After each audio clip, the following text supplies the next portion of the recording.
Hey guys, in this video I'm going to be showing you my exact process for mixing heavy metal guitars. So let's hear what it sounds like beforehand, and then we'll go from there. This is what it sounds like in the full mix.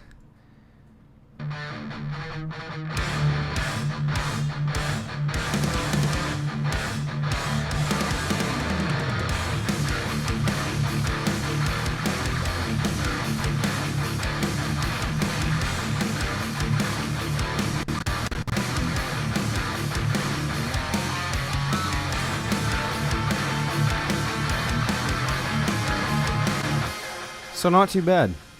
I think there could be a few slight adjustments I might make, but I think it sounds pretty solid. So I'm going to show you guys exactly how I got that tone and just walk through it really quickly. So one thing I want to say first off is the source tone is extremely important when like trying to make your guitar sound brutal and heavy. If your source tone is not good, then the whole thing, it's like polishing a turd, essentially. And so, if you were to polish a turd, it's still a turd, right? Well, the same thing applies for metal music. If you try and polish guitars that sound like crap, it's going to be tough, but you can do it. So anyways, make sure you're picking really solid tones when you want to mix something and make it sound good. Like, that's the most important thing, is a great performance and great recorded sound.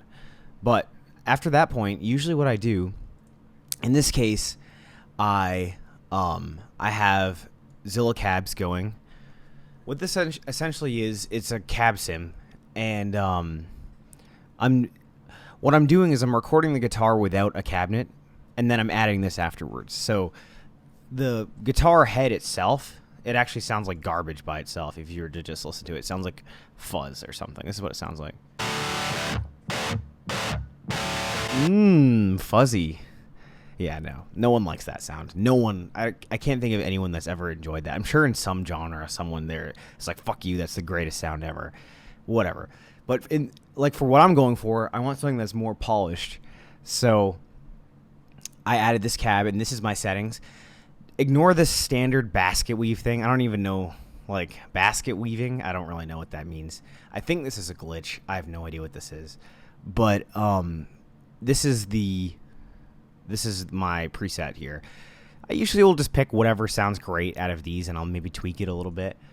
And then after that, I'm using BX Console SSL 4000E, and these are my settings. You can use really any EQ you want.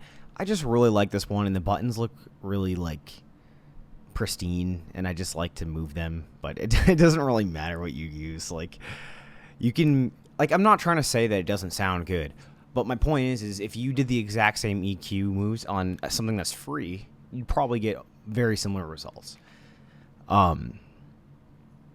Anyways, so this is where I'm at with this, but I do recommend getting this, though. It's a really, really nice plugin. I think it's like $10 a month if you do the package, so it's really pretty sick. But this is what I have here. So I'm cutting out some low end, and I'm cutting out some high end. The reason why I'm tightening up the low end up to 135 is what happens when you have a whole mix going. Like, those bassy guitars that sounded really cool when they were soloed don't sound nearly as cool when they're in the mix and everything's muddy. So I'm tightening up the low end up to 135. I mean, you can barely even notice, but that's what I'm doing. And then I'm cutting this at 10K, and this is just giving room for everything else to shine. A little tiny bit of high end, and then I'm doing a cut at 3.8K. And this is just cutting out all the harshness, all the grossness. Ugh, see what I mean? So I'm just tightening that frequency up, which probably could be even tighter, honestly, than that. And then I'm also cutting out some low end at 500. All I'm doing is I'm finding things that sound harsh, that sound gross, and through, like, tons and tons of trial and error, I'm just sculpting that out. So, like I said, 3.8K, and 500. So cutting some mids, some low mids, and cutting some of that harsh highs.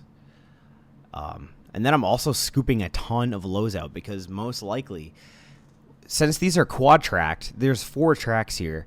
Since I'm doing 4 tracks, you have to cut a lot harsher because things will build up a lot more. So like, let's say it's a little bassy with 2 tracks. Well, a little bassy with 4 tracks is like a lot of bassiness, a lot of bassy. So, you have to make some huge adjustments. If this was double tracked, I might not have made that adjustment. But it's actually really important to quad track in a lot of songs. You don't always want to do it. Like with a technical death metal song I did not quad track it. That would have taken like 12 years. And also it sounded better because you had more note clarity. But if you want something to sound really huge and really punchy, having that quad track makes a huge difference. So I definitely suggest at least trying it. Anyways, so this is my settings on this. And then here's more EQ I did. Just carving out more low mids. Just trying to get everything to sound good, you know? Trying to like make sure there's nothing too harsh, nothing too weird, nothing sticking out that's hurting your ears. Because like if you listen to this, you bypass that mid. It now sounds nasally. It sounds like boogers. And so it's a lot of mid cutting, and then just finding the harsh frequencies in the high end. You don't want to demolish the high end. I mean, I kind of did, but you don't want to like totally scoop it out because then what are you left with? You're left with like nothing. You might as well just like redo it all because now everything's back to where it was. You see what I'm saying? So I cut at 5K, I cut at 3.3K, 2.6K, 2.2.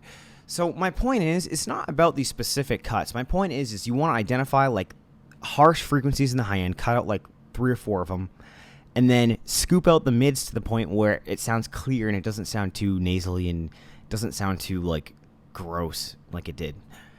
So that's the first step when I do this. First, I choose a cab if you already have one. That's my first step. Choose a cab. And then you want to like find where you want the low end to cut out, find where you want the high end to cut out, and then just start like carving out frequencies that sound harsh. That's it, you know. And you're probably going to want to go a little. I always had to go harder than I thought on the mids. I always had too much mids. They always sounded boxy. So that's it. And then the last thing that I have in this chain is the C4 plugin. And essentially what this is doing is every time the guitar is chugging, see, every time it chugs, every time there's a dun dun dun, I'm not sure you know what the word chug means, but whatever. I just felt the need to vocalize it for some reason. Every time it chugs, this is ducking in the low end, and it's set at 197. This is ducking down every single chug. This is my settings for this, -24, 50.5, I mean, and then 5.0. And then I just find where it sounds right. Like I just dial it in. That's it for the individual chain, and I did that for every single track actually has that. Like I said, there's 4 of them, so you got. And then this last one's printed for some reason, but it has the same settings. These all have the same exact settings.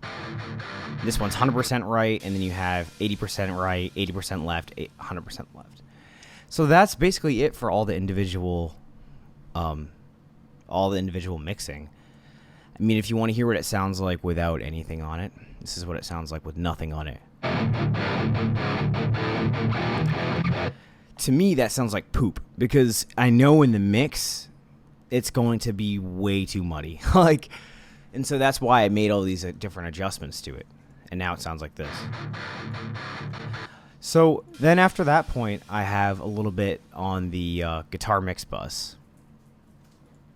Just this EQ. Again, there's not really like a ton of rhyme or reason to what I'm doing. I'm just going, it needs a little bit of this, it needs a little bit more of that, and I'm just adjusting based on those things. So I decided to do this cut on the low end, and it's just more mids and then more harsh high frequencies. Is that really all it is? It's actually more harsh frequencies.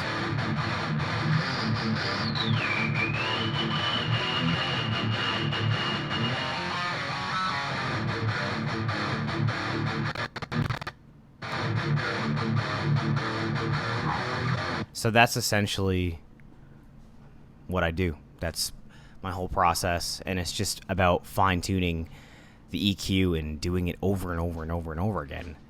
And then you'll end up with hopefully a similar result. You know what I mean? And obviously there's always stuff you can improve on. And yeah, so that's my tutorial on how to mix heavy metal guitars, and I hope it helps you guys.